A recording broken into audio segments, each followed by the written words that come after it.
Assalamualaikum warahmatullahi wabarakatuh. Ketemu lagi dengan saya Bayu, host di Sipir Podcast by Sipir Moto. Nah, kali ini saya kedatangan orang penting nih di program rehabilitasi khususnya di Lapas Kelas 2A Pamekasan. Namanya bisa kenal langsung kita ya. Halo, selamat pagi bro. Selamat pagi Bro Ya, Bayu. dengan bro siapa kalau bisa boleh tahu? Kristianto. Oh, Bro Kristianto. Ya. Beliau ini adalah program manajer dari rehabilitasi medis. Beliau profesinya adalah dokter di Lapas Pamekasan tentunya. Nah, begini dok, saya langsung ngomongnya dok aja ya, biar lebih cair suasananya. Karena kalau di sini beliau berprofesi sebagai dokter. Ya boleh, terserah Bro. Silakan. Nah, seperti kita ketahui dok, di Lapas Pamekasan ini kan sudah lama juga ada program rehab. Ya. Kalau boleh tahu awalnya program rehab ini dimulai dari kapan dok? Rehabilitasi adiksi narkoba ini kurang lebih sekitar tahun 2006. 2006 berawal ya? Ya, jadi waktu itu dukungan pertama dari Badan Narkotika Nasional (BNN) Pusat. Memang putus nyambung sempat, tetapi meskipun dukungannya putus nyambung, sampai akhirnya sekarang ini mulai 2-3 tahun terakhir ini didukung dari Dirjen Pas sendiri, kita tidak pernah absen dari program. Jadi ada dukungan maupun tidak ada dukungan kita tetap jalan. Ya memang naik turun, tapi itu hal yang biasa, sebuah proses memang demikian. Memang prosesnya begitu panjang dari 2006 kalau kita bicarakan ini. Ya. Kalau boleh tahu dok, di program rehab ini yang dilaksanakan di Lapas Pamekasan ada berapa program rehab dok? Kita ditunjuk Dirjen Pas untuk mulai tahun 2020 kemarin ya, 2021 itu dengan 2 program. Kalau 2020 kemarin masih full di rehabilitasi medis. Kalau 2021 kita diberikan tanggung jawab untuk melaksanakan rehabilitasi sosial dan rehabilitasi medis. Oh, jadi ada 2 ya dok? Ada ya? 2. Dan kali ini kita ke bagian yang tahap apa ini? Yang sekarang dilaksanakan di Lapas Pamekasan? Awalnya di tahun 2021 itu kita mendapatkan target program 300 residen. 300? Awalnya. Ya, jadi 200 rehabilitasi sosial, 100 rehabilitasi medis. Tapi karena kita kena refocusing anggaran, karena anggaran itu sebagian dipakai untuk biaya untuk penanganan COVID, jadi kita kena pengurangan sejumlah 80 rehabilitasi sosial. Jadi praktis yang kita laksanakan adalah 120 rehabilitasi sosial dan 100 rehabilitasi medis. Oh, untuk saat ini berarti rehab medis ya sekarang berarti? Ya, rehab sosial sudah selesai di semester kemarin dan 40 residen juga sudah selesai di semester kemarin. Dan semester kedua 2021 ini kita tinggal melaksanakan 60 rehab medis sisanya. Oh gitu. Kan ini pemirsa mungkin bertanya-tanya dok. Ya. Rehabilitasi ini komponennya apa aja kalau boleh tahu dok? Rehab yang mana itu? Rehab yang sosial dulu. Rehab yang sosial ya. Jadi rehabilitasi sosial itu ada beberapa komponen kegiatan yang itu juga harus kita pertanggungjawabkan. Jadi mulai kegiatan-kegiatan yang sifatnya itu rutinitas program, mulai dari pagi itu ada pemberian kegiatan pagi seperti mulai dari vokasional function ya, kebersihan ya. Kemudian ada breakfast bersama juga, itu juga ada dari dapur lapas sendiri yang mengkondisikan. Kemudian sesi kelas itu juga ada SPJ yang harus kita pertanggungjawabkan dari snacknya mereka gitu kan ya. Kemudian setelah agak siang di sesi kelas juga ada kegiatan-kegiatan konseling yang kita dibantu oleh konselor dari Lembaga Rehabilitasi Ghana Pamekasan. Jadi bekerja sama dari pihak luar ya? Pihak luar, betul. Dan itu juga harus kita pertanggungjawabkan juga. Dan selain konseling juga ada kegiatan-kegiatan terapi kelompok, dan itu juga kita menggandeng beberapa pihak luar, diantaranya dari institusi pendidikan seperti IAIN, UNIRA, kemudian dari eh, lembaga-lembaga lain seperti BNK, Polres, dan Kodim sendiri juga ikut membantu dalam hal ini untuk kegiatan terapi kelompoknya. Kemudian komponen yang lain juga di situ ada kegiatan rekreasional, kemudian kegiatan religi juga tiap hari kita laksanakan. Kita bekerja sama dengan Pondok Pesantren Darussalam Pamekasan. Kemudian kegiatan komponen yang lain itu ada kegiatan family support group yang itu melibatkan keluarga dari residen dan kegiatan-kegiatan pendukung lainnya seperti rekreasional gitu. Yaitu rehabilitasi sosial. Kalau komponen di rehabilitasi medis itu lebih simpel sebenarnya. Jadi simpel dalam artian jumlahnya nggak begitu banyak atau?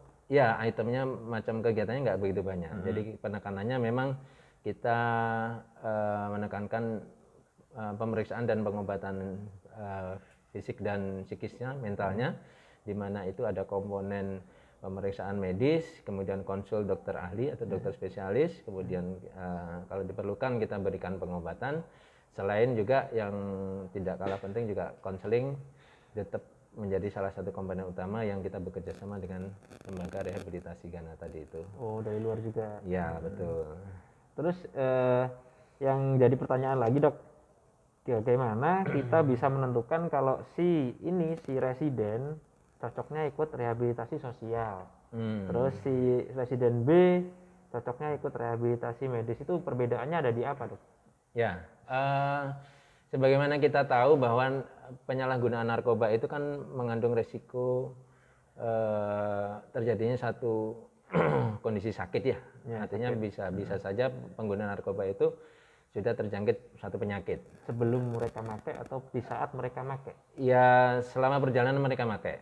Dan ketika kita temukan itu apakah ada komorbid penyakit yang diderita, yang termasuk komorbid penyakit yang diderita dari akibat penyalahgunaan narkoba itu, contohnya misalnya TBC, HIV, hepatitis, penyakit menular seksual, nah itu, atau penyakit kejiwaan yang ringan, misalnya gangguan cemas sampai mungkin gangguan psikotik, ya itu namanya dia ada penyakit komorbid dari resiko penyalahgunaan narkoba sebelumnya, dan itu biasanya kita arahkan untuk rehabilitasi sosial.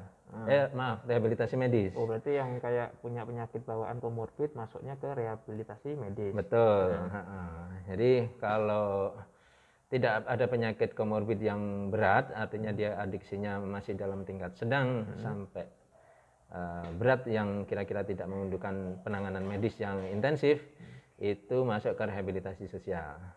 Gitu. Ya, betul. Tapi kalau hasil asesmennya dia sifatnya adiksinya itu ringan, secara aturan SOP diarahkan untuk intervensi singkat, hanya konseling 1-2 kali aja selesai, tidak harus masuk program residensial seperti sekarang ini. Betul. Terapi komunitas sekarang ini ya. Ya.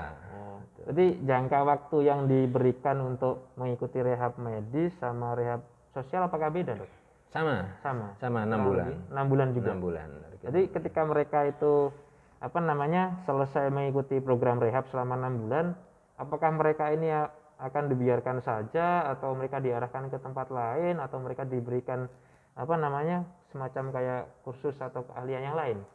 Oh, enggak dibiarkan. Jadi salah satu target dari pemulihan yang kita usahakan dengan program rehabilitasi ini, yang menjadi salah satu komponen program itu sebenarnya adalah pemberian vokasional, keterampilan. Jadi mereka setelah selesai program inti itu mereka arahkan untuk mendapatkan pembinaan kemandirian namanya ya.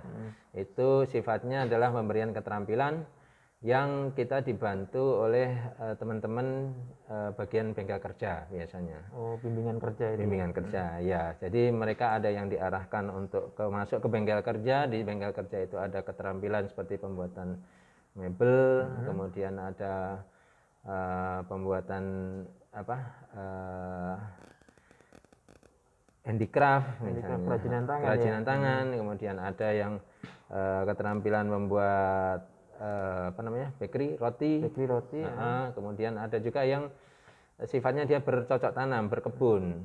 Nah, ada juga yang beternak ikan atau sejenisnya ayam gitu ya. Kambing, sapi juga. Ya, dan itu kita biasanya assessment sesuai dengan minat dan bakat mereka. Berarti ada kesempatan bagi mereka kalau misal punya keahlian diarahkan ke situ, gitu ya? Betul. Atau kalau tidak minimal mereka selesai program itu kita arahkan untuk membantu kegiatan-kegiatan pelaksanaan tugas-tugas harian di kantor. Misalnya mereka ditunjuk sebagai tamping kantor, sebagai mungkin bagian kebersihan atau apapun yang diperlukan kantor intinya. Ya. Menarik ketika Dr. Chris tadi bilang bahwasanya ketika selesai rehab 6 bulan mereka akan diarahkan sesuai dengan minat dan bakat. Salah satunya saya dengar barusan ada bakery ya Dok ya. Ya. Nah ini kan identik nih, bakery ini bukan orang sembarangan gitu mas saya. Karena setiap orang nggak bisa buat kue, nggak bisa buat roti secara tiba-tiba, mesti punya proses tertentu. Nah di bakery ini Dok, orang yang bagaimana yang kitanya bisa ikut bakery ini? Sebenarnya karena sifatnya ini adalah pembinaan, siapapun residen atau warga binaan yang berminat, dia bisa kita latih. Kalau masalah dia jadi ahli, jadi pintar atau tidak, ya itu kemampuan masing-masing ya. Nah, tapi ketika memang dia ada minat, ketika ada kesempatan, niat ya secara bertahap kita akan arahkan ke situ. Dan kebetulan kita ada sarana ya yang cukup lah, tidak terlalu ideal seperti tempat-tempat di luar yang membuat produk bakery dalam kualitas yang besar itu enggak juga. Tetapi minimal mereka kalau hanya sekedar membuat donat, buat roti manis, buat terang bulan itu bisa. Misalnya seperti itu. Kan tadi bilang Dok, bakery ini kan mereka buat ya. Terus masalah untuk pemasarannya, marketingnya ini disalurkan kemana? Ya, sementara kita bekerja sama dengan pihak koperasi. Dalam hal ini adalah koperasi pihak di dalam lapas berarti ya? Koperasi di dalam lapas untuk menjual produknya di kantin koperasi. Ya. Pernah nggak kita ya di bakery ini tadi, dapat pesanan dari pihak luar? Pernah. Skala besar berarti istilahnya? Skala besar, cukup lah istilahnya, tidak terlalu besar. Kalau boleh tahu dari mana Dok? Yang pernah itu program rehab di lapas sebelah juga pernah memesan untuk snacknya. Ya, kemudian beberapa teman petugas yang punya acara di rumahnya juga sempat juga pesan ke kita. Jadi sudah istilahnya teruji ya udah ya. Ya. Teruji udah bisa sampai mendistribusikan hasil bakery-nya ke luar. Ya. Bahkan sudah dipasarkan lewat koperasi yang ada di dalam lapas. Ya. Jadi semuanya bisa mengkonsumsi dan insya Allah higienis Dok ya. Insya Allah siap. Iya. Selanjutnya Dok, ini kita mau tanya nih. Kemarin kan sempat geger masalah COVID nih. Lagi boomingnya COVID, tiba-tiba ada COVID varian baru, varian Delta. Untuk penanganannya di rehab ini seperti apa Dok?